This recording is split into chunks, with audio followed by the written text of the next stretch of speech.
Are we live? Yep, I believe so. Okay, cool. Welcome everyone to the open discussion about the future of the Cosmos Hub. Today we'll talk about replicated security, and we have Jaquan on here who's going to talk about that because Jay is the primary architect of replicated security, so we'll talk about what that is shortly. Wouldn't say that, but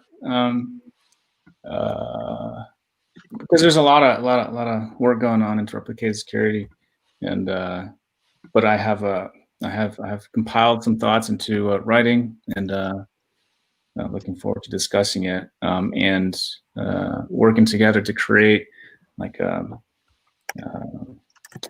cohesive report, not just from me, but from many people who share the same views. So we're looking for potential collaborators and people who support the vision that we're trying to espouse. Yeah, we should talk about why this is a dependency for a lot of things that are going to be important in the Cosmos network and how this fits into the roadmap, because it seems that replicated security is one of the biggest dependencies for atom staking to be really useful. Mm-hmm. So yeah, absolutely. Is there a link to this, by the way? Oh, yeah. And how is there going to be like collaboration? What's the format for this? Like, who gets to talk and so we'll open it up to YouTube questions. Right. Where do I go to follow them? There should be a tab that says comments, and It up to YouTube. Oh, yeah, cool. it'll just automatically sync. Yeah. And all right. So I'll just talk about what we discussed last time. We'll start from there. So I think we agreed. Let's see if we can pull up the notes, that we want to prioritize replicated security, and especially the type that Sunny proposed. Sunny, do you have a link to your PDF file? Yeah, I think so. I'll have to find it. Just give me. Yeah, please paste it. Mm-hmm. And so that gives value proposition to the atom, because the idea is, well, maybe I can let Sunny. Well, I'll talk about it until it comes back. The idea is that any validator on the Cosmos Hub, for example, can choose to validate on any other zone, and there could be many validators that opt in to validate on any zone. So these validators are offering a service to anyone who wants to pay for that service with security backed by atoms on the Cosmos Hub. So that's the, I don't know what to call this. What should we call it? Or what do you call it, Sunny? I mean, I don't know. I call it shared, or like, least security. Least security, okay. I just made that up just now, but yeah, sure, that seems to work. That seems to get the point. Yeah. I have a question. Mm-hmm. Is it similar or different from rented security? Yeah, sure. Rented security, same thing. So, okay, I think the easiest way to sort of describe it is very similar to. Okay, let's start from like where Polkadot approaches it. Their shared security system kind of comes from this stance of like saying, okay, on their relay chain, let's say there's 1,000 validators, and then it will say, okay, U50, you're assigned to this parachain, U50 on this parachain, U50 on this parachain, and then it like shuffles them around on some regular basis. And like validators are just sort of this like resource that's allocated by the system. With how I think the shared security, or whatever blank security you want to call it, should work on the Cosmos Hub is it should actually give more agency to the validators. So what it should be is some chain comes along and says, hey, I want to I want to borrow security from the Cosmos Hub, and this is what I'm offering. So maybe all the fees go to the validators, or maybe there's a new token that's like being minted on that chain, and part of that goes to the validators. Or it could just be a direct payment where it says, hey, and here's a monthly, there'll be a this many atoms payment to the validators who are co-validating this chain. And then any validator can individually choose whether to co-validate each chain or not. So let's say a chain comes along and maybe a smaller validator who just doesn't have the resources to validate unlimited chains. They're much more selective and saying, oh, this one's not worth it for me. But meanwhile, maybe a more professional validator operation who has like the resources to just scale out and accept any chain that's being co-validated, they'll do more. And this is okay. And so what this happens then is you'll have some chains being co-validated that have like, maybe almost all the validators of the Cosmos Hub co-validating it. And some of them maybe will have 5 to 10 validators co-validating it. And this is okay because this is kind of what you want. You don't need the CryptoKitties chain to have the same security as the Peggy chain, for example. Like if you have a Peggy to Ethereum, maybe you do want as many validators co-validating that as possible. But for some chains, you just don't need that. And this also like kind of breaks the whole scalability trilemma, because it's like, you can choose how many chains you want to co-validate or not. I think do you see an issue around centralization of power in the larger validators who's able to validate for a lot more of these chains? Yeah. Right. It's sort of just moving centralization from the hub onto really the top validators who have the resources to fund. So one of the concerns that was brought up a little while ago was that, let's say you have a validator, let's say, validator X is an operation that has the ability to validate co-validate as many chains as possible, then all the delegators will just want to delegate to validator X because they're giving the most returns, right? Because they're co-validating many more chains. So this is sort of where you kind of, to resolve this, you do need to have the ability that, if you can be delegated to a different validator that's co-validating than what you're delegated to on the Cosmos Hub. So like, let's say you're delegated to Sika on the Cosmos Hub, but then there's a chain that comes along that's being co-validated. You as a staker want to participate in that, but Sika is not actually one of the ones co-validating it. So maybe Figment is. So you can go ahead and say, hey, I'm going to co-validate. I'm for the purposes of this chain, I'm going to be delegated to Figment. And the model for the slashing here kind of works similarly to what already happens in instant redelegation, where like in instant redelegation, you're like temporarily liable for faults of 2 validators, not just 1. And so it would be something similar here. Yeah. Also, there's registration on the leader chain for all the zones that validators choose to opt into, and that chain can make sure that any validator can opt in. And maybe you can also impose some kind of a tax, like some kind of something to put some friction or tax on validators that's validating way too much over and beyond the second, the other validators, to socialize rewards a little bit and give them a chance to catch up. Yeah, like because you can have like the co-validated chain have some like built-in like breakers, for example. Maybe you could say this chain, it has to have at least a minimum of 5 validators, right? Co-validating, and it just won't start if it doesn't have that. Or you could say that, any validator that's co-validating can't have more than like 20% of voting power, otherwise it will just like halt the chain until that gets resolved on the Cosmos Hub. So does this idea allow for native validators on these shared validation chains? Let's say there's 5 validators from the hub who validate for this chain. Does it still allow for validators who are not part of the hub to validate for that chain? No, I mean, I think it would be that. No, yeah, I think you have to be a validator on the Cosmos Hub, and then you're Why? co-validating on these other chains. Why, if you have atoms bonded and you're say number 101 and there's 100 validators, and so you're off the cliff, but you have them staked and you're held accountable, why not?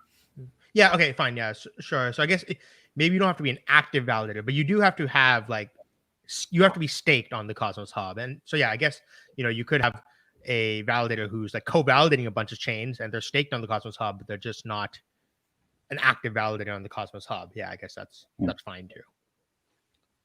And this is so what did you call it? Least security? Sure. Yeah, least security. I mean, yeah, is that what you kind of had in mind when you were thinking rented security? Yeah. What is rented security? What does that mean? Zaki. We can talk about that. Oh, okay. This is something I learned from Zaki. So this model though wouldn't work for a system like Ethermint scaling, because there what you really want is assuming that you're just okay with just a token scaling provided by IBC, and let's not talk about like IBC packet smart contract calls just yet, but still you want the ability to upload a smart contract. And so the Ethermint zone needs a simple way to automatically scale. And for that, you don't really need this so much as just a simple replicated security with automatic logic for when to create a new shard or something. Would you say that? Would you agree with that, Sunny? Yeah, but then the problem, I guess, one of the, I guess what people would be buying into there is like you'd have sort of like an Ethermint hub that's being least security from the Cosmos Hub, and then by co-validating this Ethermint hub, you're basically like that validator who's co-validating is agreeing that, hey, I'm gonna do the scaling based off I'm ready, whatever this algorithm, like the auto scaling of Ethermint like dictates to me that I have to, how many chains I have to run, I'm ready to do that. Because the thing is, you don't want that to be like required by maybe not every validator on the Cosmos Hub has the ability to like run infinite, unlimited Ethermint zones as necessitated. Right, and maybe they don't want to, but yeah. But I think that's why maybe that's actually a point for why Ethermint should be its own zone with validators that agree to scale. I mean, what I'm saying, it could be co-validated. And so any validator that's co-validating is agreeing that, hey, we're going to be ready to scale up to as many Ethermint chains as possible. Oh, I see. But yeah, but that creates weirdness with like security. So like if you want to assume that if you have a smart contract running on this Ethermint zone, it's got the same security no matter what, then yeah. But I mean, I see what you mean. It just wouldn't give the same homogeneity and security. It would probably complicate things for all the Ethermint chains would have homogeneity and security. Oh, I thought you were saying that Ethermint chains, as it scales, you can scale it using rented least security, and so that solves the problem. I thought that's what what you were saying. Yeah, but I'm saying that if you wanted Ethermint automatically scales to more chains, you could have what's being least secure is like this coordination chain that knows how to spin up more Ethermint chains. Oh, I see. Right? So you can have least security into a zone that does coordination. I see. Are we going too far?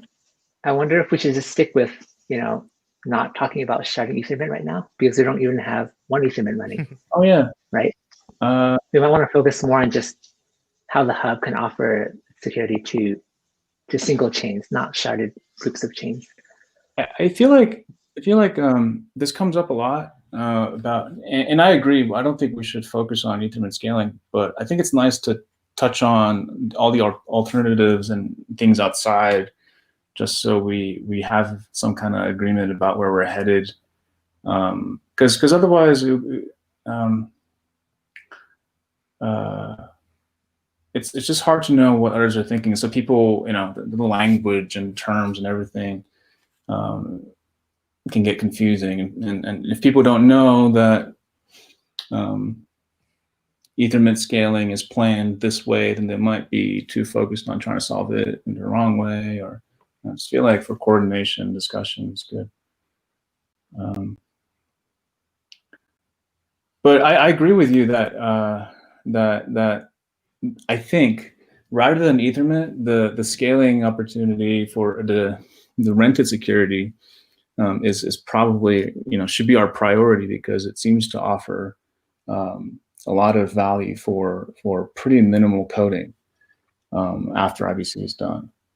Mm-hmm. So I'm assuming, we're assuming that many zones are going to want shared security in this way, that they don't want to really solve. They don't want to think about, how to secure their blockchain and what validator set to attract.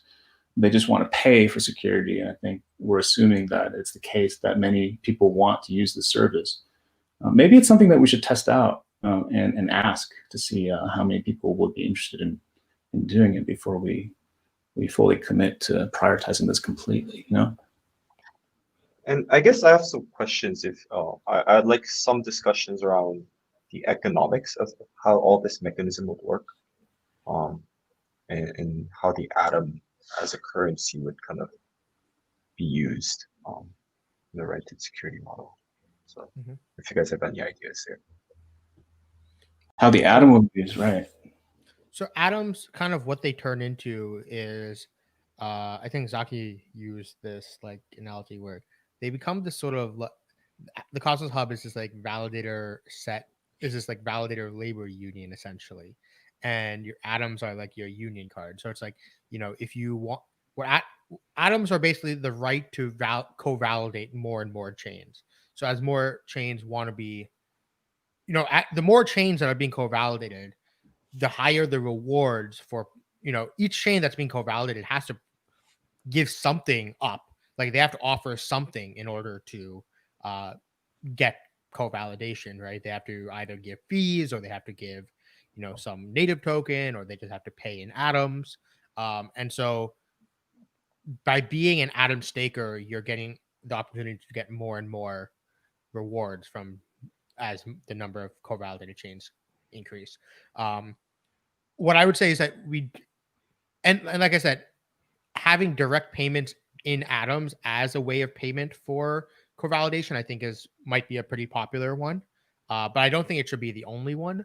One thing I never quite understood about Polkadot is I've always felt that the way that you get a parachain slot on Polkadot, or like a lease, is you lock up dots, which always felt like a little bit of a weird model to me. Like, why not just make a dot payment instead of a dot lockup? Like, so here's where I understand, like, okay, what the economics of that is doing is it's saying that, okay, by locking up dots, you are removing those from the market, making it so that there's less, the people who didn't, so that means that more rewards are going to the dots that are being staked, right? Because if those dots have the opportunity cost of being locked, they could be staked, and that means they would have been. And so basically they're indirectly like paying validators by increasing their staking rewards, because these locked dots are not receiving staking rewards. Yeah. But that seems like a super weird roundabout way to make the economics work. And it's like, doesn't seem very efficient. Why not just do a direct payment? It's like a kite that flies, but why build it that way? It does fly, but it's kind of. I mean, but at the same time, like, this is how from my understanding of Polkadot's mechanism, I don't run a Polkadot validator. So, if someone who does maybe has a better insight into that. Another thing that might come from the value of Polkadot's mechanism is that others can contribute to the bid to lease a slot. So, and then they can be rewarded with the native token of whatever the parachain is. Mm-hmm. So otherwise you may not have access, and it's kind of like a lock drop sort of thing. Yeah. So that makes DOT a little more valuable too. Well, can't we just have anyone be allowed to contribute to the payment? like, so I guess how I see it is like, let's say locking up 100,000 dots gives everyone else a like 1,000 dot worth of value, right? Because like, maybe their staking rewards increased by that much or something. So, instead of requiring 100,000 dots to be locked up, you might as well just do a payment of 1,000 dots directly, and you can just allow that to still be crowdfunded and rewarded by the chain in some way. Right. I feel like the benefit, the cost benefit might be something like, what the benefit is initially, because of market inefficiencies, you get a high price of dots, but the downside is like it causes more volatility in the security of these zones or something like that. How much, do we have any rough numbers on how much it would cost to secure a new zone, to purchase this shared security? Is it going to be like you pay 1,000 atoms and you get security for a week? And it's somewhere around like, multiple hundreds of thousands per year to pay. I feel like a lot of validators will want to validate as long as like they're getting paid more than the server costs. It's like if you have the infrastructure to secure a new instance of a blockchain and you're going to make money from it, like it's like throwing away money to not validate. So I guess I want to hear some Zaki's thoughts too, because he also runs a validator, and I'm kind of curious, where the economics come into play. I guess there are a couple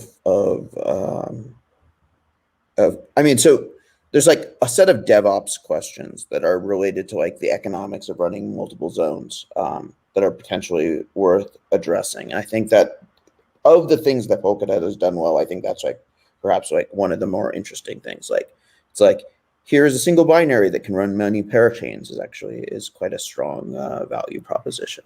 What I don't understand about what the proposed shared security models are is what is actually like slashable in these security models. Under like what evidence would the hub accept and slash people based on, and under what security model is that slashing occurring? Which has always been like sort of the elephant in the room of like all of these shared security systems. And like the alternative is just to, say like, oh, this is just staking without slashing, but then it's less clear what security benefit the Atom collateral is actually offering. So the minimum would be just Tendermint faults, right? That's the easiest to implement, like Tendermint faults. But it's then not. I don't think so. Like, so there are two classes of Tendermint faults, right? Roughly speaking, that are simple, so to speak, that are specific to Tendermint. One is just like double signing or something like that, and the other is like a 1/3 fault, right? That's like way complex. In fact, you can't solve that you can't solve it completely with just least security, because what happens if all of the validators are participating in an attack? So in other words, like, and I don't think anything really solves this well, but what I'm saying is none of these are actually secure to 1/3 Byzantine attacks unless there's another independent blockchain that is holding that chain accountable. So we do need interchain staking for any of this to make sense, and especially for peg zones to things like pegging to proof of work to make any sense in terms of security. But like, let's say 20% of the validators of the stake of the Cosmos Hub is co-validating this chain, and 1/3 of that goes Byzantine. Right. In that case, use the Cosmos Hub too. In that case, it'll probably work. Right. So for those cases, it'll work, but it's not a complete picture in terms of how to ensure security. At the point that you get to technical implementation that you're proposing, Sunny, like essentially the channel close on evidence operation of the IBC Lite client triggers a slashing event. Yeah. Well, that's the minimum, right? I mean, that happens when 1/3 of the valid. You should also, even if like a single validator double signing, that should also be trigger a slashing event as well. But yes, the channel close should. Yeah, it would basically be that same code path. Yes. And then that's like, I think like V1. I think then after that V2, then you can start to, when a chain, keep in mind all shared security stuff is registered on the Cosmos Hub. Part of what it could do is register like custom slashing conditions in WebAssembly or something like that. Or just like say, I accept, just have it. Maybe before that, even like the next step would just say, here's a like an IBC packet type that just is a slashing message. So let's say one validator. Let's say there's a slashing condition of failing to vote in governance, right? Because that was one that we used to have once upon a time. So that chain that one of the validators was supposed to vote in, they failed to vote. That chain can just send a slashing message over IBC to the Cosmos Hub. Mm-hmm. So that's like, I think that's actually probably the V2. And then the V3 is just like completely custom slashing logic on the Cosmos Hub maybe in like WebAssembly or something. I guess another question that brings up is, are there, assuming validators would be the primary operators of the relayer, would there have to be some kind of additional incentives for other people to run relayers as basically like observers of Byzantine behavior on these other shared security chains? Yeah, I mean, yeah, you can always have like some sort of reward for whoever submits the slashing proof, like the Byzantine behavior. someone has to submit the evidence if it's there, otherwise it doesn't work.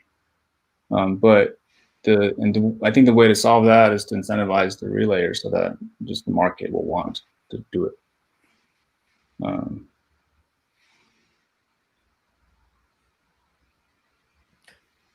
There's a bunch of questions in the comments. Should we like maybe try to address some of those? Yeah. Sure. Christine, maybe you want to pick them out and then. All right. First question from Victor Duran is asking, will atoms be used to pay for transactions? What are the use cases for Atom other than to delegate to node operators to validate the hub? Okay. So yeah, a lot of the questions are general questions. This is a question I had with like, I've debated with the Chorus One team quite a bit.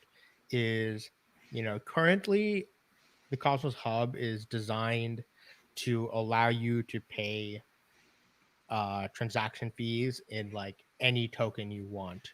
So currently there is only one token on the Cosmos Hub, but as soon as there's another one, you can accept. Yeah. We can't. Is that? Yeah, that's a bad idea. Yeah. So it's like, is that something we want to keep or not? Or there's a middle ground where you allow transaction fees to be paid in anything, but they have to be like converted to atoms before they're given out as rewards. And this has like impact on like things with like staking and delegation, or sorry, like for example, auto redelegation, like where you don't have to withdraw rewards and like read and delegate them, like having that happen automatically. That is something that could happen if all rewards were in atoms. But because in theory they're not, that's the reason that it has to be a manual process right now. So like what are sort of the pros and cons of this? Like, or like those are the pros and cons. What do you guys think about that? If you allow any token to be used, as a fee, I feel like one of the things that might happen is someone's going to create a token that is backed by real value initially, but but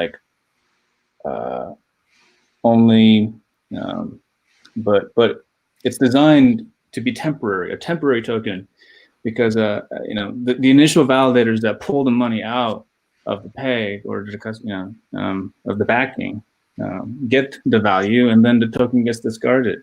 And I think people Is there a way around this? use that to spam. Why don't we just use the AMM to automatically convert every token to Atom before it's used as a transaction fee? So really quick, actually, to be clear, it wasn't anything can be used as transaction fees. It was like a whitelisted set of things that is chosen that like by governance, and it's not like I can just create Sunny Coin and start paying transaction fees. Yeah, if it's immediately sold for atoms and then that's used to pay for it. Yeah, so that's sort of what Chorus One did. I mean, they didn't use an AMM at the time. They built in an auction system essentially, where all the fees were collected, and then every like couple hours they were auctioned off for atoms, which were then distributed as rewards. Right. So I like what Peng's suggesting here because and I wrote some about this too in the Shape of Cosmos, and I think that basically every zone that's connected to the Cosmos Hub especially, but also elsewhere, should have two modules for exchanging that work in parallel, one being an order book system and the other like a Uniswap like system. And I say if on the Cosmos Hub there already is a Uniswap exchange for that zone, then I like the idea of just converting that to atoms, right? Immediately. And that also creates a barrier, which is you have to pay the deposit to create the market in the first place. So I feel like everything kind of gets resolved. How do they convert to atoms? Like, where's the supply coming from? Is it the makers on the order book? Yeah, like all the when you first make a Uniswap like exchange between the two tokens, like one atom and one photon, say, you need to fill it initially with some amount of atoms, right? Mm-hmm. So we have to assume that, let's say there is a AMM system on the Cosmos Hub that has like sufficient liquidity. So in the check TX of a transaction, it will basically say, okay, the fee that's coming in is 0.01 ETH. In the check TX, it'll basically have to say, okay, how much atoms would that be worth if we just executed that against the AMM right now? And that is that higher than the min fee? Why not just I feel like we should amortize that, and maybe at the maybe once a day or so, just do a single transaction. Well, the problem is, how do you know? So the idea here would be you want min fees to be then if we're doing this, where you want the min fee to only be denominated in one token, which is like atoms, right? But how do you, if someone adds a fee that's like in some other token, how do you make sure that's worth at least the min fee? You at least have to check it against the current spot price on the AMM. Okay, yeah, but that's pretty. Payment be in another token? Why? Yeah. For UX purposes, like if the Cosmos Hub is supposed to be this like IBC hub, kind of annoying for people to have to have atoms just to transfer tokens. Yeah, if like all you're using the Cosmos ecosystem for, which we want to be like this large ecosystem, is to hold non-atom tokens like photons. We're basically making everyone also hold atoms too, in addition to the token that they care for. Unless like the transaction fees.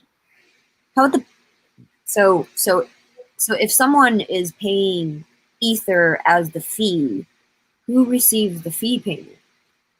That should go. The ETH gets converted to atoms in the AMM, and then the atoms get given to all the stakers, just like they would normally. So I kind of want to go back to what Sunny mentioned, which is like potential for you mentioned potential for automated slashing based on arbitrary conditions that zone wants to be slashed for, and it makes sense to me that you would use some kind of scripting system or VM, and so Wasm seems like a logical choice there. But I don't feel like it's going to be something that people are going to want immediately, and I'm not sure it's something that really is going to drive the needle. Yeah, that's what I said. It's not like the V1. I think the V1, like the highest value is Tendermint, double signing false. So that's probably like double signing and 1/3 like failure faults. Then the next would be like letting the other chain just decide what's a slashable event and sending that over IBC. Then finally the third one would be like the VM version. Yeah, but my goal with writing this document is I guess the primary one is to promote the idea of hub minimalism, so that we have so that basically any new significant feature that gets added that is significant happens on a zone, and like even adding WASM as a feature for a hub, I think should happen in not the Cosmos hub, but another zone that acts as a hub and becomes, like a sibling, so to speak, in this ecosystem, which is cross-chain staked in both directions. In that we want to create not just one sibling, but many, and we want to encourage experimentation by creating and spawning these hubs that are all interchain staked together, rather than trying to put all the features into a single hub for the purpose of the single atom token. Jay, you mentioned interchain staked, which is different from replicated security. So can you define what that is? Yeah. So the idea is it's relevant. It's related to Sunny's model, because in Sunny's model there's a blend. So shared security, has like different meanings, and I think one aspect is this like scaling factor of replication and stuff, and the other is the economic factor. And when I say interchain staking, I mean purely the cross-chain economic factor, such that if something, if there's malicious activity on a peer zone, whether it be double signing or like a 1/3 slashable event, they get slashed on the other zone, right? And there was some of that in what Sunny suggested too, because there is a leader zone which determines the validator set, and if the opt-in validators for a zone do something bad, they get slashed on the leader zone. So it's the same concept, but applied in a network level. So it's not even just one direction, right? So the main difference with Sunny's model is that the validator sets are independent. You don't have to be staked on the Cosmos hub in order to be a validator on the WASM hub, as an example. Totally independent, but yet there's still interchain staking with tokens across this chain. So if the Cosmos hub does something bad, they get slashed there, and vice versa. And I think another good discussion worth having is trying to find the balance of creating a breeding ground for innovation to happen, and also balancing reliability and security And convenience of getting. I guess I'm kind of curious what everyone thinks about that, because there's going to be trade-offs in these design decisions that we're specifically to Cosm WASM, right? I know Confio has plans to launch their own DeFi-focused Cosm WASM first-class chain called Tardigrade, right? I think there's a lot of potential here for this chain to be, cross-chain staked, and also for the hub itself to, be closer tied to this zone. That's one option, to having WASM directly on the Cosmos hub.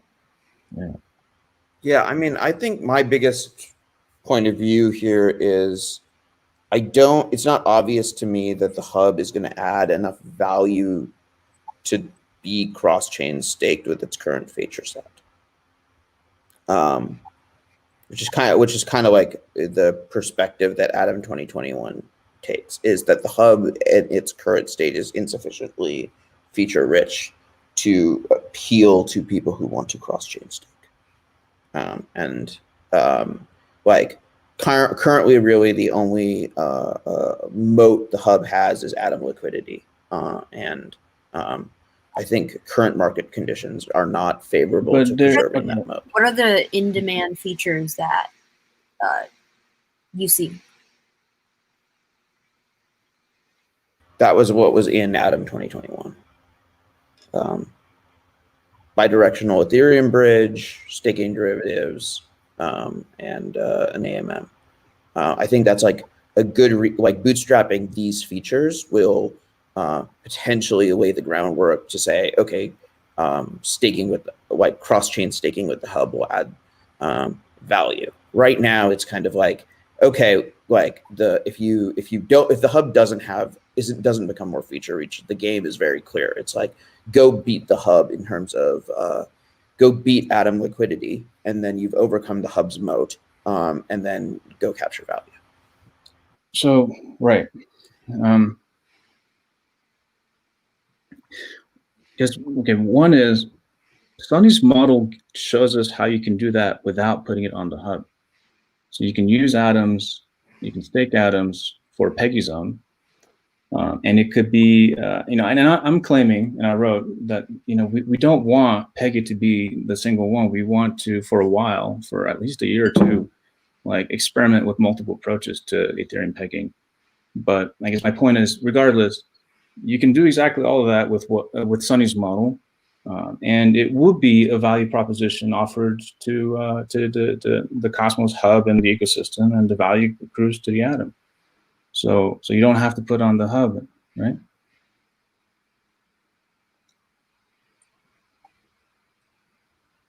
Sorry. So my general point of view is if the entire hub validators, like the technical complexity of doing a secure Ethereum peg zone, where you can't rely on essentially the entire hub validator set participating, is substantially higher, and gets you sort of into a different domain of like work that needs to be done in order to secure the peg zone. And like, if you want to go down that route, you probably end up missing the opportunities that currently exist in terms of trade routes with Ethereum.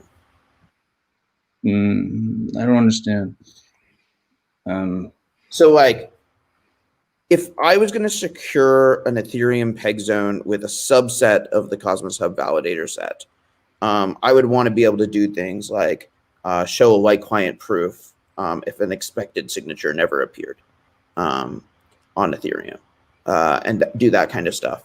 And so how would I do that on the Cosmos Hub? Then I would need the arbitrary slashing conditions capability, which is probably the easiest way to implement that is Cosmos.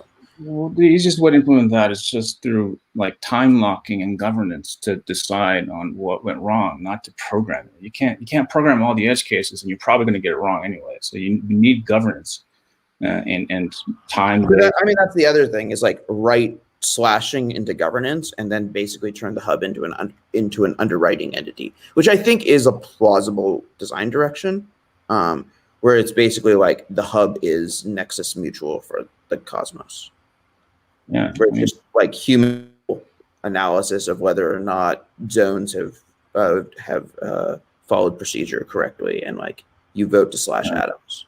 I think it has to be that way because you need that at the foundation anyways, and I think that will get us to 99% of what we need for the first X years, and then and then you program it when you want to automate it, because you're like, we already know all this stuff, we know all the edge cases, let's just program it, forget about it.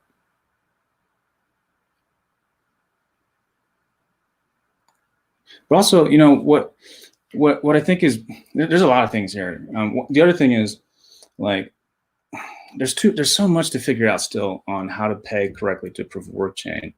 There's a lot of edge cases that are not going to be addressed. We do need competition. We can't just have a single like project be the thing that.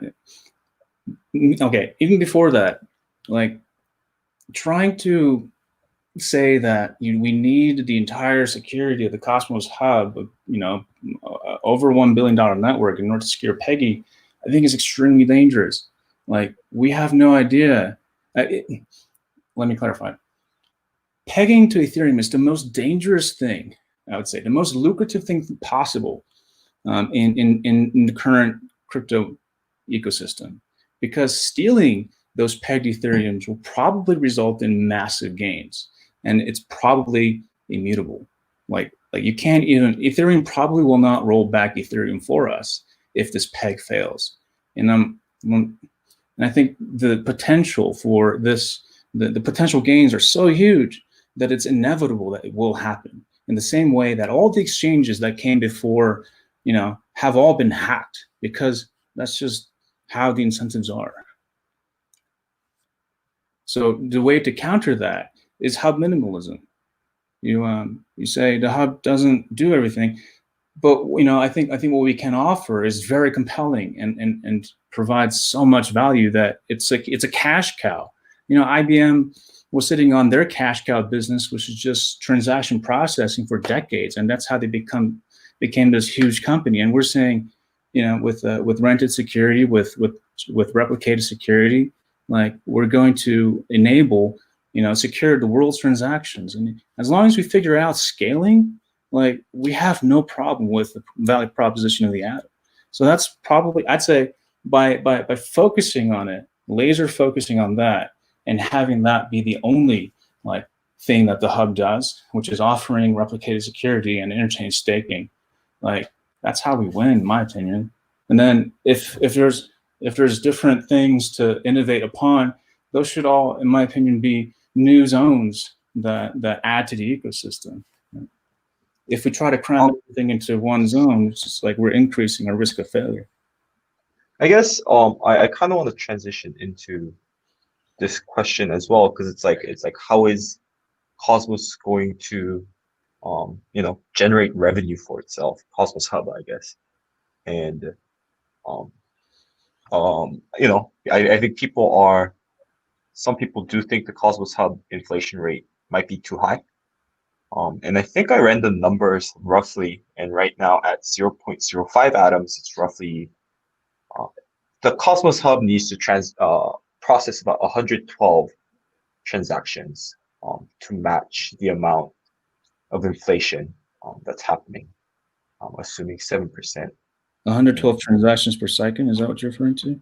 Yeah, and at about 7.1 second block time, it'd be about 800 transactions in a block, right? All right. I don't think that this is the right way to measure the thing, because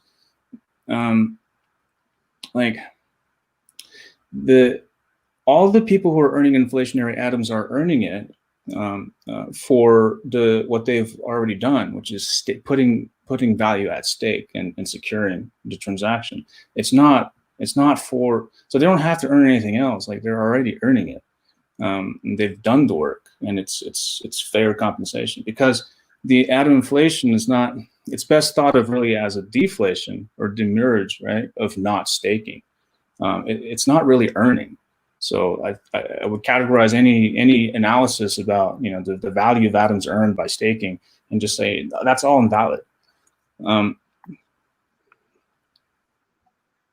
have been proposals in the past to turn off inflation and instead lower the balances of everyone who's not staking. Right, but that's just harder to implement. Yeah. So and it doesn't work with centralized exchange. It doesn't work in our. I would even argue it's just like this universal law that inflation happens rather than deflation, because it's just computation is so much easier.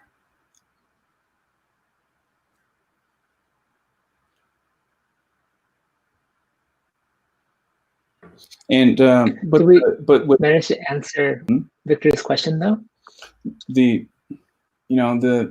I think we're going to get tens of thousands of transactions per second secured by the atom, not 100. If like 80% or even 50% of the world population starts using our ecosystem, and the zones that are secured by atoms are even, is any meaningful fraction of that, we are talking about tens of thousands of transactions per second, if not more.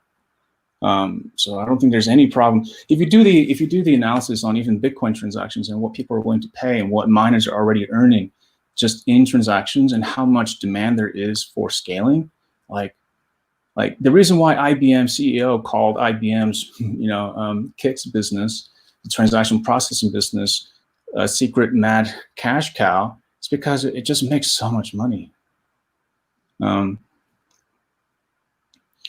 So, to everyone who says that that Cosmos Hub needs to compete in terms of feature set with others, I'd say, like, it's not true if we just offer scaling. But we're not offering just that.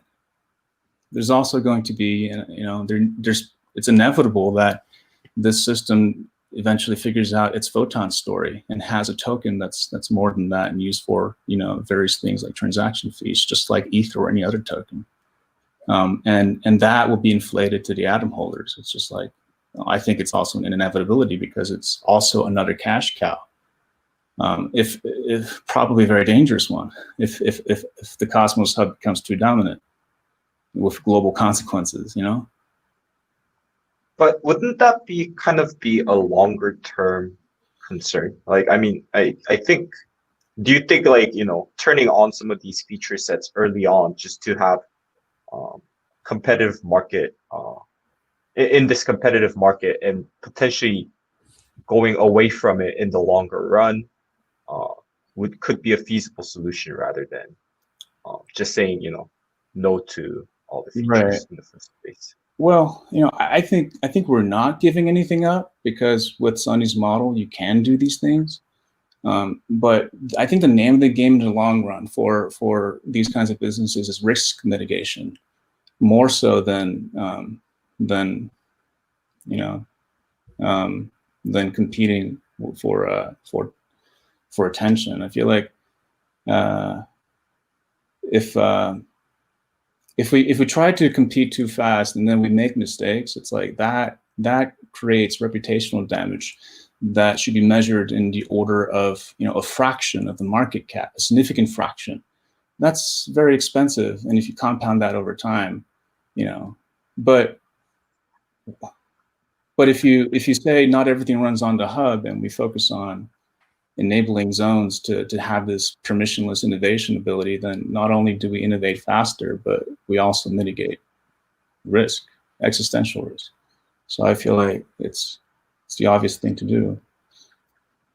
But that doesn't even consider the real risk of the newness of the technologies that we're trying to put on the hub. And I think even the things that are being the specific things, WASM, CosmWasm, and PEGI, in combination, is very dangerous and necessarily will result in massive theft of Ether,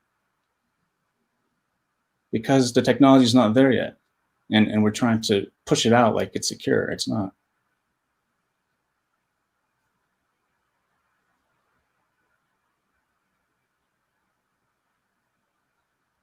All right, any additional comments? Shall we answer the next question? YouTube?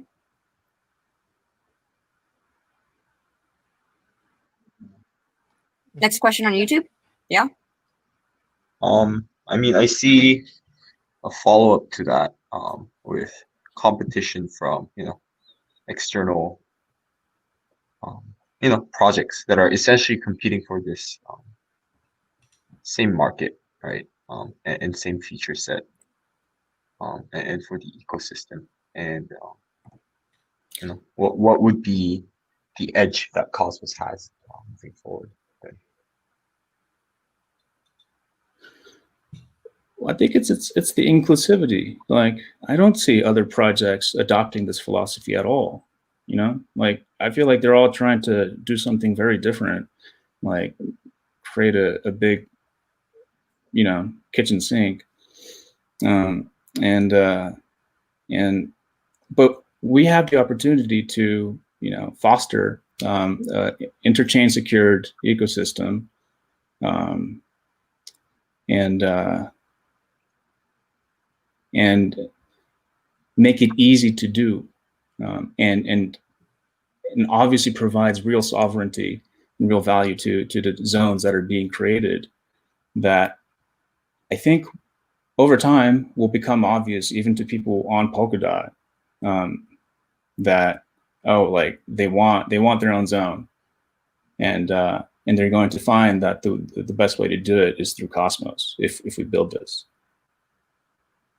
And and meanwhile we are competing. I think we do need to have Peggy and WASM, Cosm WASM, and all the features we're talking about, and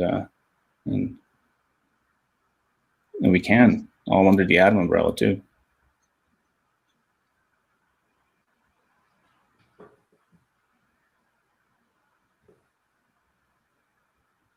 Like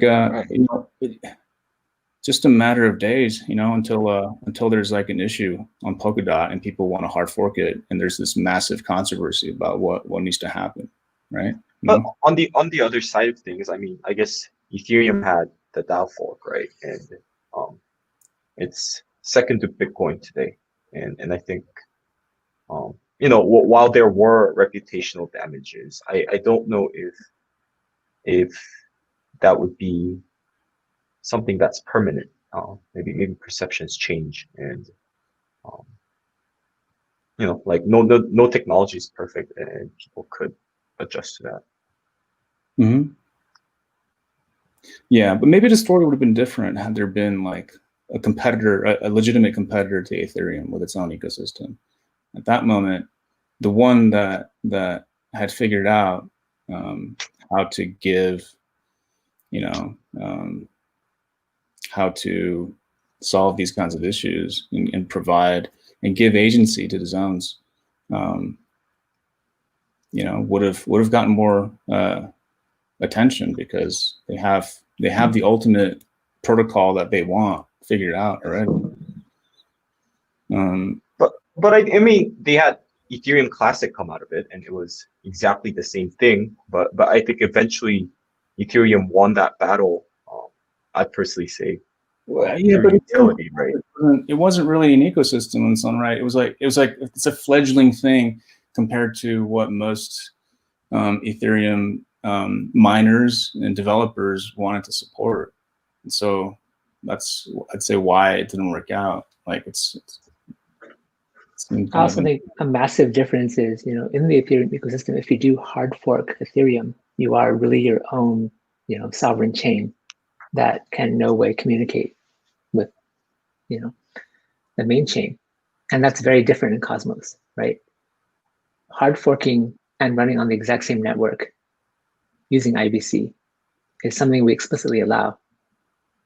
So hard forks and decisions that break up, particular hubs even still like create a stronger Cosmos ecosystem, right? So what we have is an entirely open platform that no one has to buy atoms to use, right? No one has to use shared security or cross-chain validation. You're free to create your own hub and spokes. You're free to never connect to the Cosmos hub. And that is one defining feature of Cosmos that no competitor, with traction really has. Can you repeat that again? I said that no, competitor offers this level of sovereignty that we're offering, and that's the main difference. And that's why we have calls like these, to figure out things like shared security.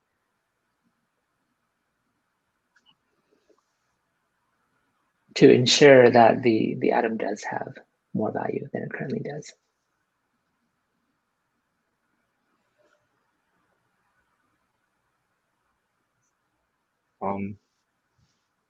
Yeah, I guess, Sunny, do you have anything to say to that? I know you're a pretty big Ethereum Classic supporter. I don't know where you stand on that now. I mean, I was ideologically Ethereum Classic supporter. I don't know. I mean, I guess it seems that people prefer. I don't know. I mean, I have always. No, okay, I don't know. I don't have much to say right now on that. I mean, the market decided that it prefers that one-time fix. And what's interesting is, I'll admit that I was surprised that Ethereum it did not set a precedent. I was sure that the DAO fork would set an ongoing precedent for like forking when possible, forking to recover stuff when possible, and it seems that up until now it hasn't done. That has not been the set precedent. It really, so far, does seem to have been like a one-off thing. So, I mean, just in general, like regarding the whole conversation, like one thing I would say is like Jay's point of like, you want to foster competition, right? I feel that the way to foster competition is to compete as hard as you can yourself, and let other people will try to compete as hard as they can, and that's where competition comes from. Like purposefully like holding yourself back is not, in order to increase competition, is actually not a good way to increase competition. It's just gonna let other people dominate. But I'm not suggesting we hold ourselves back. There's nothing being held back if we implement leased, rented security and run the things we're talking about. All it does is minimize just existential risk. I think Jay's coin. Sorry, I wanted to say Bitcoin. I think Jay's point is that maximizing on openness and optionality is going to permissionless. Yeah, like the trap of centralization is the same trap of the failures of communist governments or socialist governments that have failed. It's like you try to do too much, you don't make all the right decisions, and it turns out the competition did better. And what I see is the Atom ecosystem and the hub rushing toward a local maximum because they see something shiny and say this is better than nothing. And they're right, but they're going to be stuck compared to investing in something slightly different, but still affords them the same functionality more securely, and also allows people to choose and devote and invest in and participate in experiments that compete with each other. So like I said, like I don't think Peggy is going to be the final form, and I think we need different competition to figure out more. And I think same with smart contract systems. Yeah, like I think the ultimate smart contract system has not been created yet. I don't think it's Solidity, although it's good. It's like the dominant one. It's a good start, but I think the one that people will ultimately want to use is something different, and that'll probably get like 80% of the market dominance. And I don't see Polkadot creating that solution at all. They have a framework for scaling and sharded security. They don't have the usability. I'd say like our focus should be in experimenting and trying to figure out what that framework is, what that language and framework is. Is it Swift or JavaScript, right? And like focus on that rather than than particular things we're discussing now. I know we're running out of time, or we're out of time. Maybe for a future call, it would be nice to talk about what maybe the hub could look like as a seed funding mechanism for new chains, because I've had people reach out to me who are preparing to start new chains and say, hey, do you think the hub would be interested in some sort of seed funding in exchange for that native token? So I would say this is an opportunity. Okay. I was going to say that this is an opportunity to inject the fact that Stargate comes with an upgraded version of Cosmos SDK, which would allow anybody to fund the tax pool, and so in the future we'll be able to do that. But I don't think that quite works because I'm not sure the Cosmos hub is the best investor. Like I think better than to socialize a fund of experimentation is to just let individuals participate in new fundraisers that create new staking tokens. Because and that's, I think, the right thing, because that makes it so that the people who choose well are rewarded over and beyond those who are just passive atom holders. And if you incentivize that, then you empower them.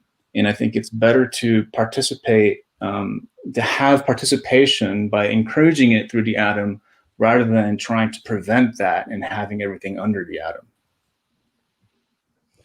So that sounds like yield farming to me. Like if somebody is able to stake atoms and earn yield in other tokens, that has more to do with interchain staking, right? I think it's more about just fundraising. Like, Yeah, so I kind of wrote it out. But like, the idea that I had was, initially you just do a fundraiser, atoms, and it could be other tokens, but people who say, this is an experiment that we want to support and we want to get a portion of it. And you have to, and you do have to give them the incentive. Otherwise, they're going to want to just create their own chain. That's like not even do it with the atom. Like if someone has a great idea to improve the system, like if you give them an easy way to get the capital and the attention they need, then they will go through that funnel. But if you don't, then they're left of the choice of either doing the fundraiser themselves and being completely sovereign, or like losing out on autonomy completely. And they're going to choose that one if they're any good. So, I think the alternative is for us to promote the fundraising, such that, and in one way you could do this is you have some kind of limit deposit. People put their tokens in, and if it reaches that amount, then boom, you get AMM exchange, you get your zone, you get your validators, and then you continue to enable people coming over and supporting the system via like it could be a Bancor-like model initially. I mean, it could just be forever a Bancor model where you can always get new staking tokens of that chain, but the price, depends on how many people have already gone and incentivizes early contributors and so on. All right. Maybe that's a good discussion for next week. We're actually out of time. But yeah, thank you all for your time, and really cool discussions, and catch you all next week. So next week, Thank you for about interchain staking. All right. Thanks for hosting, guys.